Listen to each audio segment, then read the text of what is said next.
पुण्यवल्ली आमा सोयरे वनचरे।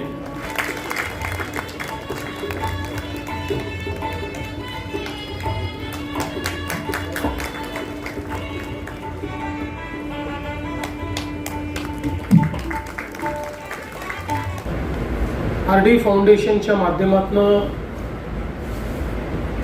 आपल्या महाराष्ट्रातले आपल्या जिल्ह्यातले ज्येष्ठ नेते रणजित बाबू देशमुख यांच्या 80व्या अमृत महोत्सवी अशा वाढदिवसाच्या निमित्ताने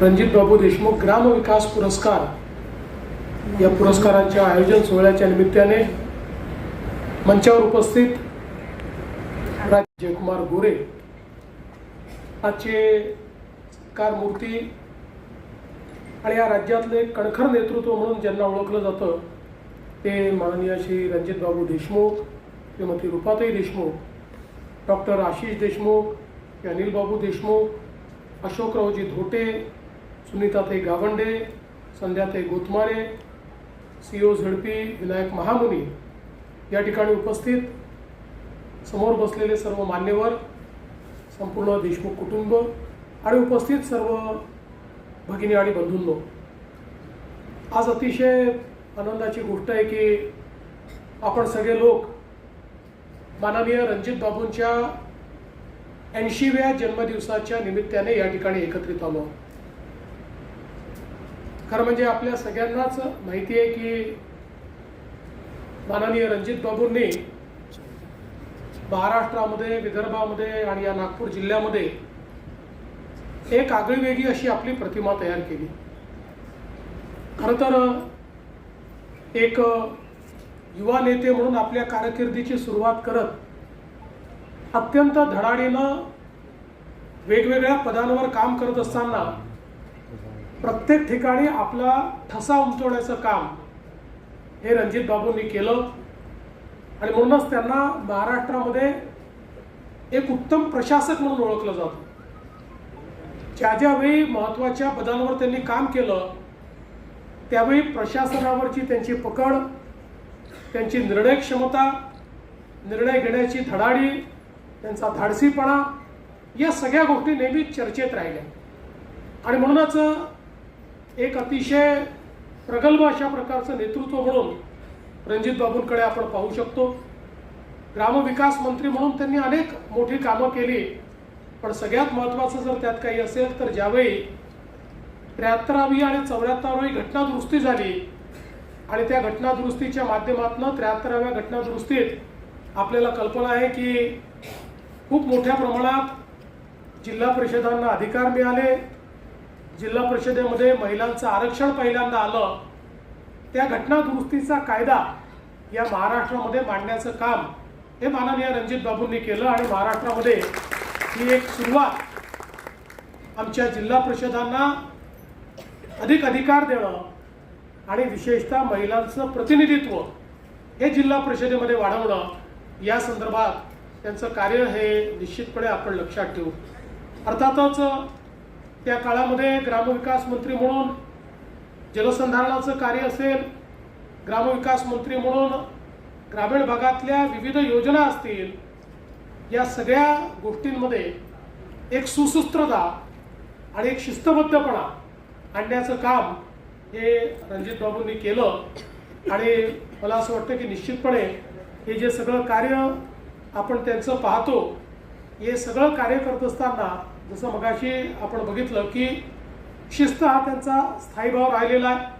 कुठली गोष्ट उत्तम झाली पाहिजे, गुणात्मक झाली पाहिजे अशा पद्धतीचा आग्रह हा रणजित बाबूंचा नेहमीच राहिला आहे आणि एकूणच आपण जर त्यांची राजकीय कारकीर्द बघितली तर कधीही राजकीय फायदा किंवा नुकसान याचा विचार न करता धडाडीने निर्णय घेणारे अशा प्रकारचे नेते म्हणून आपण त्यांच्याकडे पाहू शकतो। त्यांचा विदर्भाच्या प्रश्नावर त्यांची जी प्रतिबद्धता होती त्यामुळे त्यांना अडचणीचा सामना देखील करावा लागला।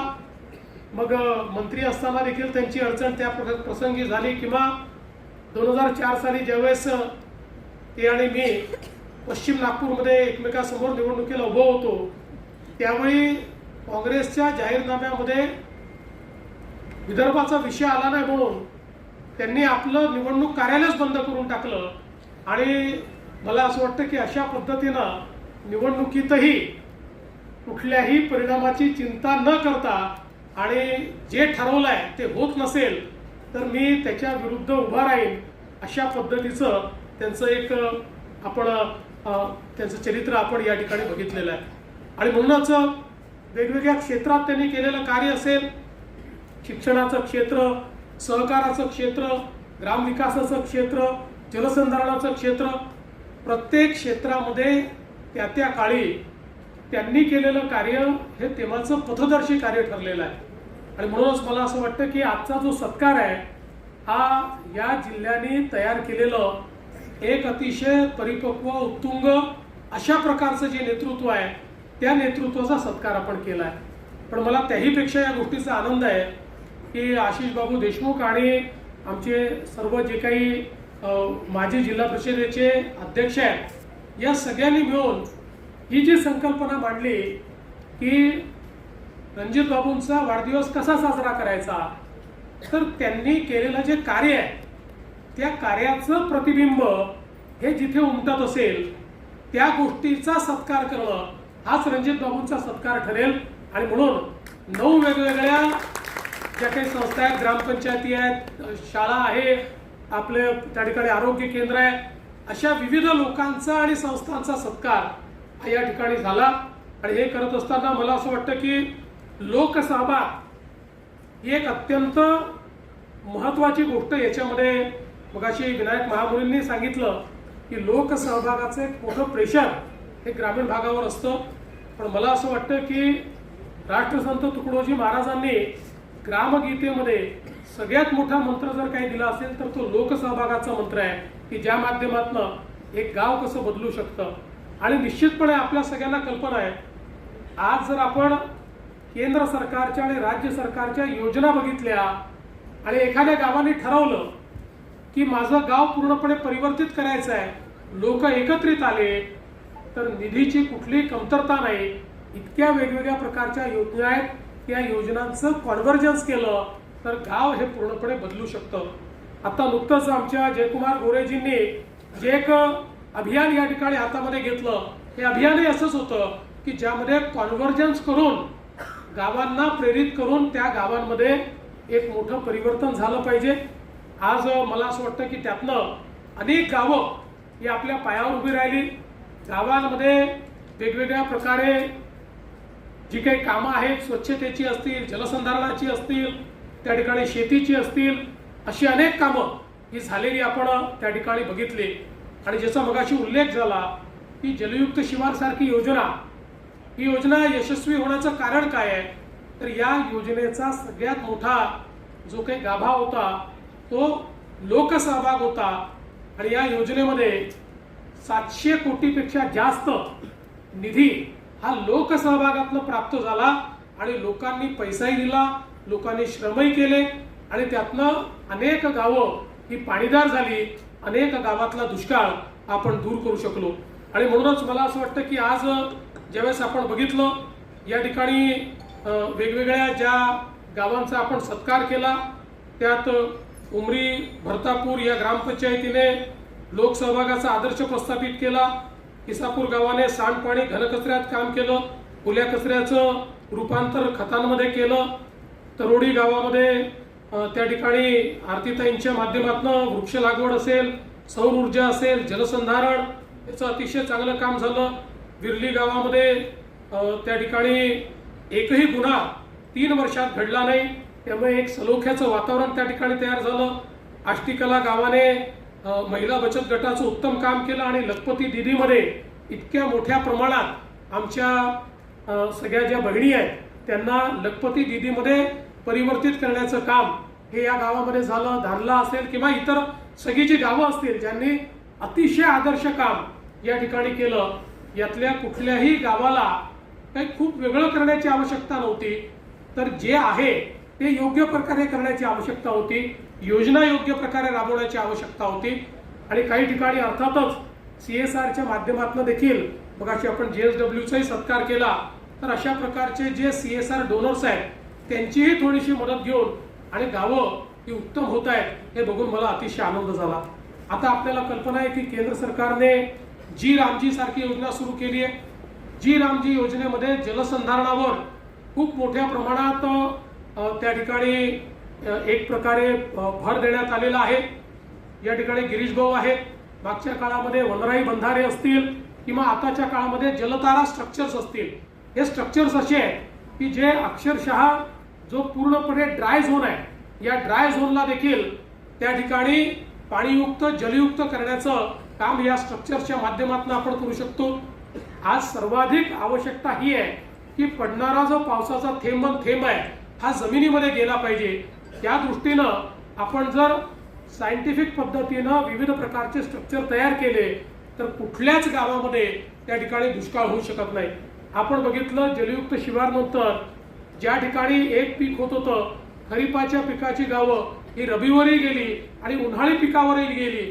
अशा पद्धतीनं 3-3 पिकं ही गावं घ्यायला लागली आहेत.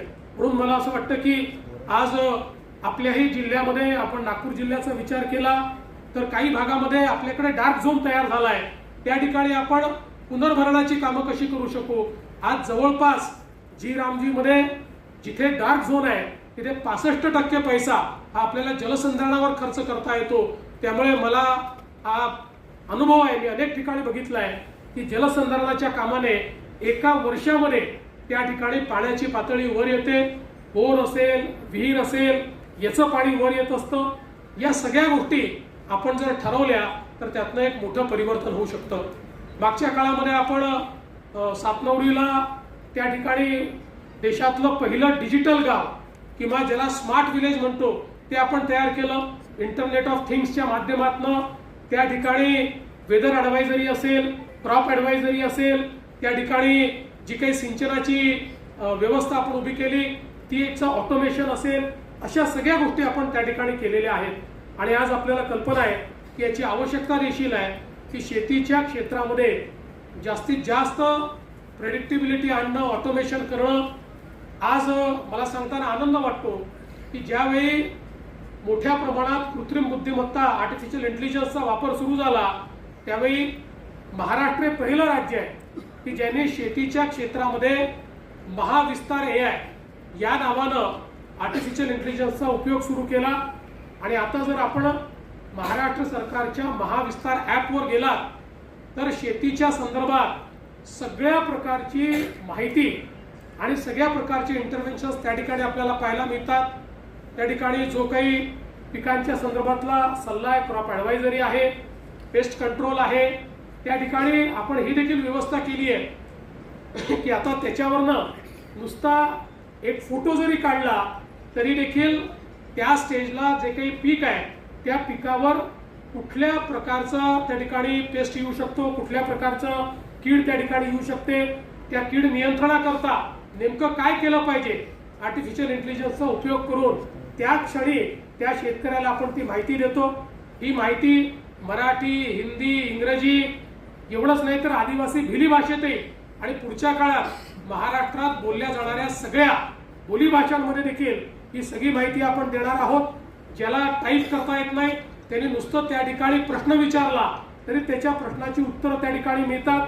कुठल्याही प्रकारची माहिती ही शेतकऱ्याला कृत्रिम बुद्धिमत्तेचा वापर करून त्या ठिकाणी आपण देतो. त्याकरता AI एजंट्स आपण तयार केलेले आहेत. त्यामुळे कितीही शेतकऱ्यांनी एका वेळी याचा उपयोग केला त्यांना वेदर ॲडवायझरी मिळते.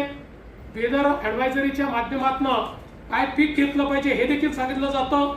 एकात्मिक कीड व्यवस्थापनाकरता काय केलं पाहिजे हे देखील सांगितलं जातं. मला असं वाटतं की एकीकडे आपण मोठ्या प्रमाणात हे डिजिटायझेशन करतो आणि शेतकऱ्यांना त्यांचा मित्र हा त्यांच्या सोबत नुसत्या मोबाईलवर आपण उपलब्ध करून देतो. त्याच्यासोबत पुढच्या काळामध्ये वेगवेगळ्या बाजार समित्यांचा लिंकेज त्याच्यामध्ये आहे. भाव त्यांना त्या ठिकाणी ठरवता येतात, भाव त्या ठिकाणी पाहता येतात. अशा सगळ्या पद्धतीनं एंड टू एंड कृत्रिम बुद्धिमत्तेचा वापर आपण त्यात सुरू केलाय. आणि मला सांगताना आनंद वाटतो की महाराष्ट्रामध्ये 50 लाख शेतकरी आता या महाविस्तार ॲपवर त्या ठिकाणी आलेले आहेत. आणि महाराष्ट्राने तयार केलेला महाविस्तार ॲप पाहिल्यानंतर आता केंद्र सरकारने घोषणा केली आहे की संपूर्ण भारतातल्या शेतकऱ्यांकरता आम्ही भारत विस्तार ॲप तयार करू.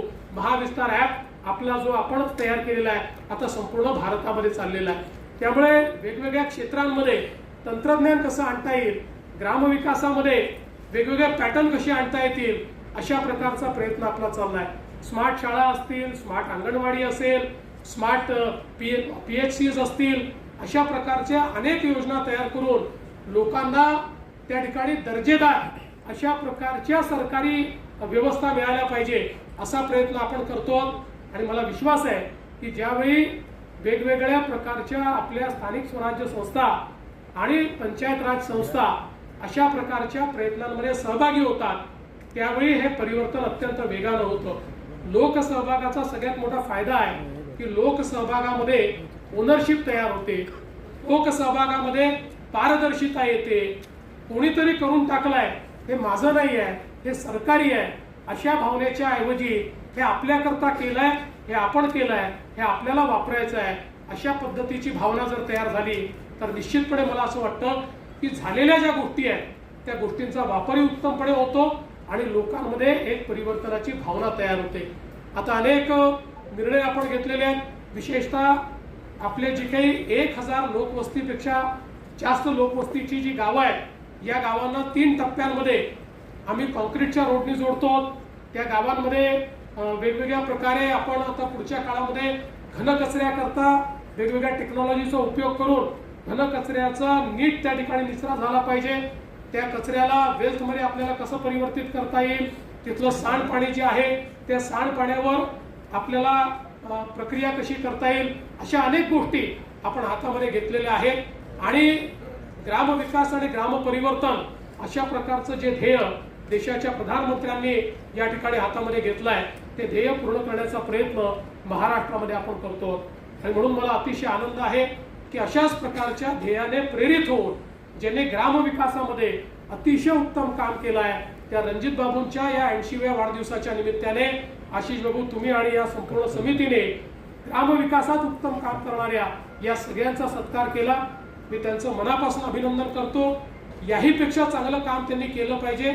आणि ग्रामविकासाचं कार्य एकदा केलं म्हणजे पूर्ण होत नाही, त्यात सातत्य महत्वाचं आहे. ते सातत्य आपण टिकवावं अशी आपल्याला विनंती करतो. आपल्या सगळ्यांच्या वतीनं माननीय रणजित बाबूंचं अभिष्टचिंतन करतो.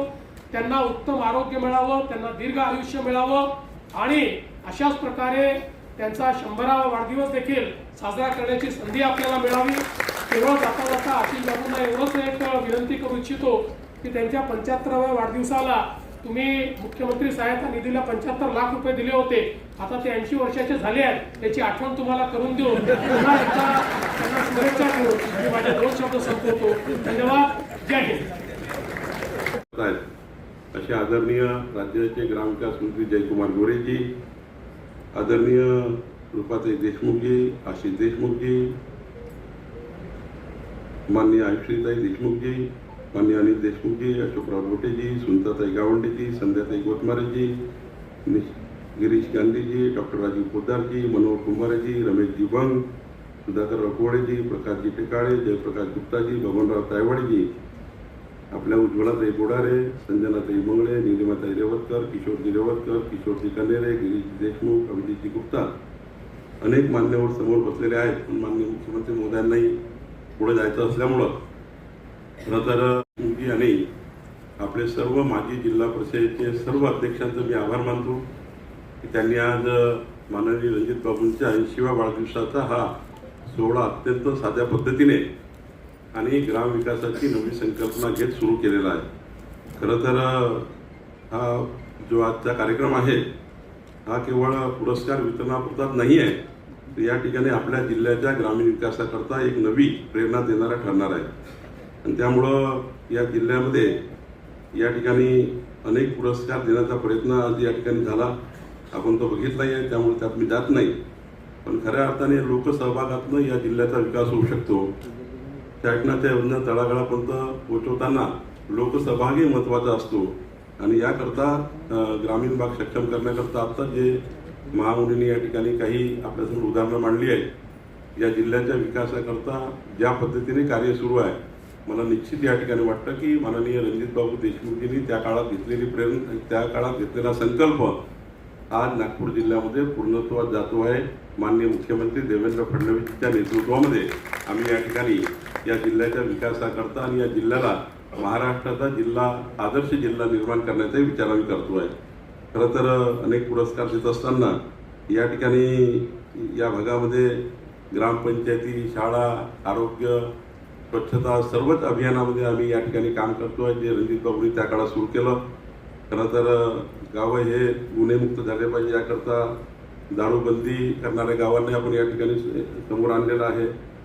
या ठिकाणी जी ग्रामपंचायत त्यांनी मागच्या 3 वर्षामध्ये एकही गुन्हा त्या ग्रामपंचायतमध्ये घडला नाही. त्या चांगली ग्रामपंचायत जोपासण्याचं काम त्यांनी केलं आणि त्यामुळे त्याही ग्रामपंचायतला आपण पुरस्कार दिला आहे.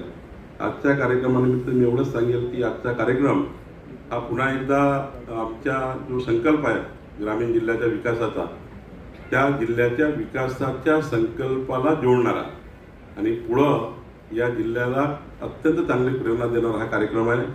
मी आशिष देशमुखजी आपले आभार मानतो, आपल्या 3 जिल्हा परिषदच्या सर्व माजी अध्यक्षाचे आभार मानतो आणि एकच सांगतो की या जिल्ह्याच्या आणि महाराष्ट्राच्या विकासाकरता आदरणीय मोदींच्या नेतृत्वामध्ये, देवेंद्रजींच्या नेतृत्वामध्ये जे जे संकल्प आम्ही घेतलेले आहे ते संकल्प माननीय देवेंद्रजींच्या नेतृत्वात नागपूर जिल्ह्याच्या विकासाचा संकल्प निश्चितपणे पूर्ण करू.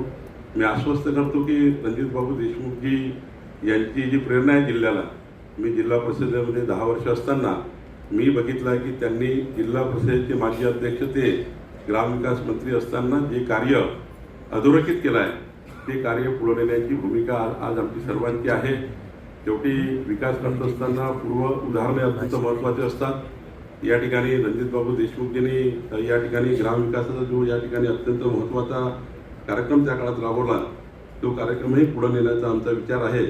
मी आश्वस्त करतो व्यासपीठाला की आज ज्या अत्यंत महत्त्वाच्या ज्येष्ठ नेत्याचा सत्कार ज्या उद्देशाने या ठिकाणी केला गेला आहे, ते उद्दिष्ट आणि तो सर्व संकल्प घेऊन आम्ही पुढे जाऊन या जिल्ह्याला महाराष्ट्राचा क्रमांक 1 जिल्ह्याचा करण्याचा आम्ही विचार करू, एवढंच या ठिकाणी बोलतो. आणि पुन्हा एकदा रणजित बाबूंना त्यांना उदंड आयुष्य लाभो, त्यांचं जीवन मंगलमय राहो ही आई जगदंबेला प्रार्थना करतो आणि